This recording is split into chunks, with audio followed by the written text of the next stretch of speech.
자, 오늘 밤 미증시에서 우리가 체크해야 할 부분들 이분과 함께 점검해 보겠습니다. 김태수 금융작가 오늘도 연결할게요. 작가님, 안녕하세요.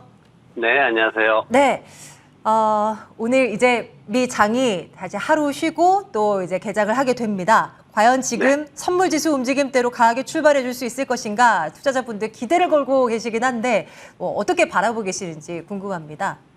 네, 일단 저는 선물 지수도 잘 안 믿는 스타일이라서, 선물 지수가 변동성이 너무 심해요. 장중의 어떤 흐름을 대변하지 못할 정도로 너무 이제 변동성이 심해서, 장 시작하기 전에 굉장히 심리적으로 많이 흔들리게 만듭니다. 그래서 요즘은 좀 보지 않는 그런 상황인데, 어쨌든 미국이 하루 쉬었는데 세계 증시들이 반등을 했어요. 그리고 유럽 증시가 특히 좀 좋았습니다. 그러면서 이제 선물 시장도 같이 상승해서 시작하는 그런 모습 보이고 있는데, 제가 이제 표를 하나 가져왔어요. 6개월짜리 차트, 이제 영국하고 독일하고 미국하고 어떻게 6개월 동안 움직였냐, 그 유럽에서는 전쟁도 있었고 이런 가운데 어떻게 움직였냐 봤더니, 예상외로 미국이 가장 많이 밀렸습니다. 영국은 기껏해 한 4%밖에 안 밀렸어요. 그리고 독일 같은 경우에도 15% 밀렸고, 근데 미국 S&P 500은 22%나 밀리는 모습을 보이고 있습니다. 그래서 이게 전쟁이 낳는 유럽보다도 더 많이 밀렸다라는 게 이게 조금 의아했는데, 미국 경제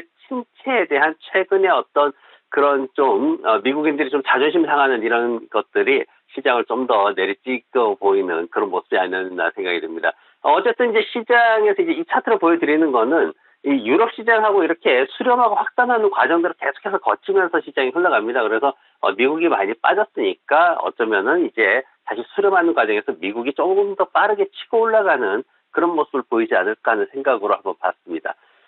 미국에서 이제 여러 가지 인플레이션을 낮추려는 노력들을 많이 합니다. 근데 이제 연준이 금리 인상하고 이런 것들에 맞춰서 행정부에서, 바이든 행정부에서 뭔가 보조를 맞춰보겠다라는 그런 의도에서 이제 유류세를 인하하겠다. 이제 옐런 재무장관이 나서가지고 유류세 인하 쪽에 대해서 뭔가 검토를 하고 있다. 이렇게 얘기를 했죠. 그러면서 이제 사실 그 통화량이 확대되면서 인플레이션이 생겼다라는 부분에 있어가지고 제니지 옐런 재무장관 같은 경우에는 좀 동조하는 그런 입장을 취하고 있는데, 바이든 정부에서는 절대 그런 건 아니다. 그리고 경기 침체는 돌아갈 수 있다. 우리가 굳이 침체까지 안 가도 된다. 미국은 강력하다. 이런 어떤 메시지를 많이 전달을 하고 있습니다. 근데 유류세를 인하를 시키는 이런 재정 정책이라는 것이 지금 그 예산이 좀 있어야 되는데, 문제는 뭐냐면은 파월 의장 같은 경우에는 통화 정책을 통해서 자산 축소를 하는 과정에서 생기는 여유 자금을 재정 정책 쪽으로, 그러니까 이제 재무장관 쪽으로 옮겨가지고 그걸 재정 정책을 할 수 있게끔 그런 이제 구조를 하면서 전체적으로 통화량이 늘지 않는, 그리고 인플레이션을 다운시키는 그런 이제 그림을 그리고 있다라고 지난해부터 이미 밝히고 있죠. 그런데 지금 이렇게 이제 그 행정부에서 먼저 돈을 더 써버리는 상황이면은 그것과는 다르게 돈이 또다시 시장에 풀리는 이런 상황이 돼버리거든요. 그리고 나중에 이제 인프라 투자 활성화를 통해 가지고 경기를 회복을 시켜야 되는데, 시장에 뭔가 위축된 것들을 다시 풀어줘야 되는데, 그때 이제 미리 써버리니까 인프라 쪽에 투자할 돈이 없어지면은 다시 이제 또 위기가 오게 되는 이런 어떤 안 좋은 상황들이 기민이 될 수 있습니다. 그래서 유류세 인하라든가 이런 것들이 뭔가 어차피 시장에서 한국도 이제 유류세 인하 해봤지만은 이미 주유소에서 가격 다 올린 다음에 유류세 인하 해봐야 사실 소비자 입장에서는 그다지 뭔가 효과를 보고 있다라는 느낌 별로 안 들었거든요. 한 2, 3주 괜찮았다 정도지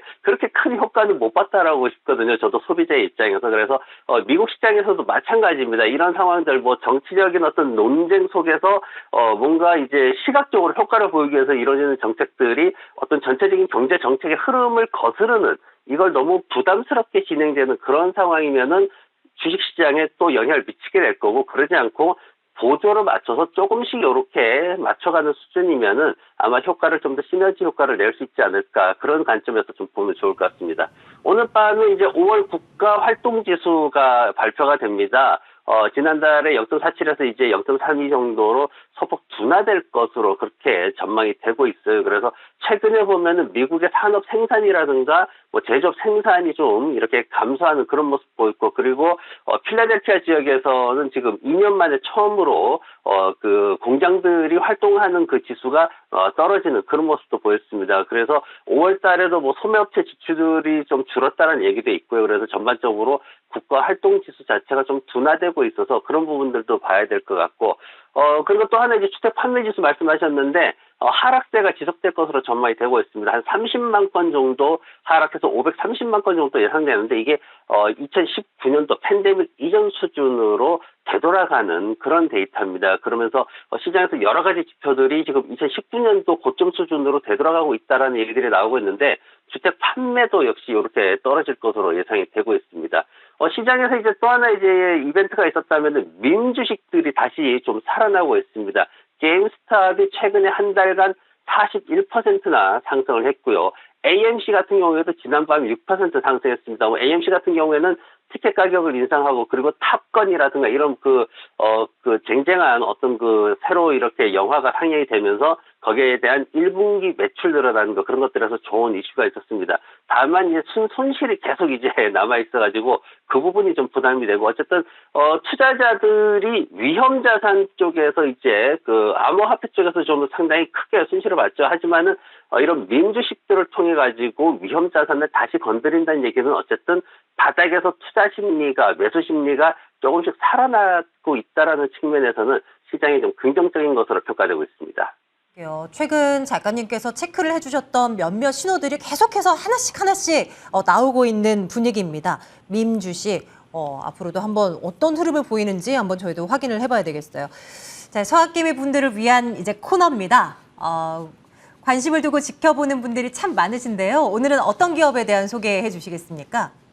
네, 오늘은 스트라이드라는 회사를 가져왔습니다. K12라는 회사 이름을 이제 스트라이드로 변경했는데 LRN이라는 코드를 쓰고 있습니다. 이 회사는 이제 킨더가든이죠. 유치원부터 해가지고 12그레이드 그러니까 고등학교 3학년 과정까지 이제 학생들한테 온라인 교육을 사이트를 제공하는 그런 회사입니다. 시장에서 지난 팬데믹 기간 동안에 아마도 가장 많은 관심을 받았던 그런 교육 관련 기업이다라고 여러분들이 생각하시면 될 것 같고요. 세계의 교육 기업들 중에서 이제 8위에 오르는 그 정도 규모의 기업입니다. 그래서 이 회사를 제가 말씀드리는 이유는 뭐냐면은 지금 이제 너무 변동성이 심해지는 상황에서 너무 이렇게 막 같이 이렇게 흥분 상태로 이렇게 움직이는 분들이 있어요. 근데 그런 분들 말고 좀 이렇게 차분하게 뭔가를 하고 싶다. 금리가 인상되는 과정에서도 뭔가 차분하게 주식을 잡고 이 수익을 좀 내고 싶다 하시는 분들, 뭔가 높은 수익은 아니더라도 꾸준하게 그렇게 좀 안정되게 하고 싶다는 분들을 위해 가지고 제가 스트라이더라는 이 회사를 가지고 왔습니다. 이 회사가 속해 있는 온라인 교육 사업 같은 경우에는 지금 연평균 14% 정도로 성장이 기대됩니다. 근데 이미 코로나 끝났는데 또 무슨 온라인이지 이렇게 생각하실 수 있는데 미국의 학부모님들이 보면은 이제 교육비가 좀 많이 올라갔단 말이에요. 그러면서 그런 부분을 대체하기 위해서 온라인 교육 쪽으로 돌리면서 다른 부가 활동을 하고 그리고 미국의 이제 이런 온라인 교육이나 이런 것들이 이제 대체 교육들이 좋은 게 뭐냐면은 학교에 가서 같이 생활을 할 수도 있습니다. 그런 구조가 돼 있어요. 그리고 미국의 학비 부담이 굉장히 큰데 한인 사회에서도 이제 뉴욕 같은 경우에 작년에 어떤 일이 있었냐면은 아이들을 기숙사가 있는 학교로 보내는 그런 붐이 일었습니다. 근데 그게 1년에 한 6만 불 정도 비용이 들어가거든요. 그래서 이런 것들을 봤을 때도 이제 비용이 굉장히 늘었다라는 걸 알 수가 있는데 그러면서 이제 온라인 사업에 대해서 온라인 교육에 대해서 굉장히 긍정적으로 사람들이 이렇게 생각을 하게 됐고 그런 것들을 통해서 또 다른 학습도 같이 하면서 더 시너지 효과를 낼 수 있다는 쪽으로 그런 마인드들이 많이 생겼습니다. 그래서 이런 온라인 관련된 사업들이 교육 사업들이 전체적인 시장 캐파를 굉장히 크게 만드는 그런 모습들을 보였습니다. 그래서 이 회사 같은 경우에는 지금 한 35달러 수준이고 시장에서는 51달러까지 보고 있습니다. 시가총액이 15억 달러 정도 되고요. 그리고 하루에 한 60만 주 정도 거래가 되고 있습니다. 퍼가 16배 정도고요. 그리고 주당 순이익을 2달러대 그렇게 굉장히 좋은 흐름을 보이고 있습니다.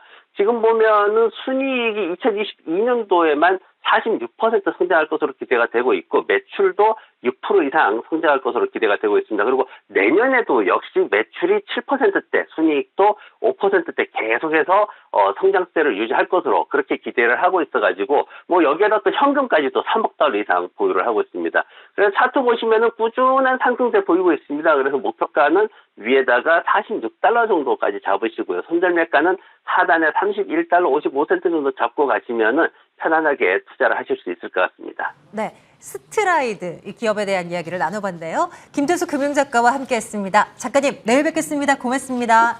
네, 고맙습니다. 진인사 대천명이라고 했습니다. 사람이 할 수 있는 일이 이제 다 했고 하늘의 뜻을 기다려보자라는 한자성어죠. 네, 이제 딱 15분 정도 누리호 2차 발사 앞두고 있는 그런 상황인데요. 순수 우리나라 기술력으로 만든 이 누리호 좋은 소식 있길 기대합니다. 자, 여러분 오늘 하루도 수고 많으셨고요. 내일도 같은 시간에 뵙겠습니다. 고맙습니다.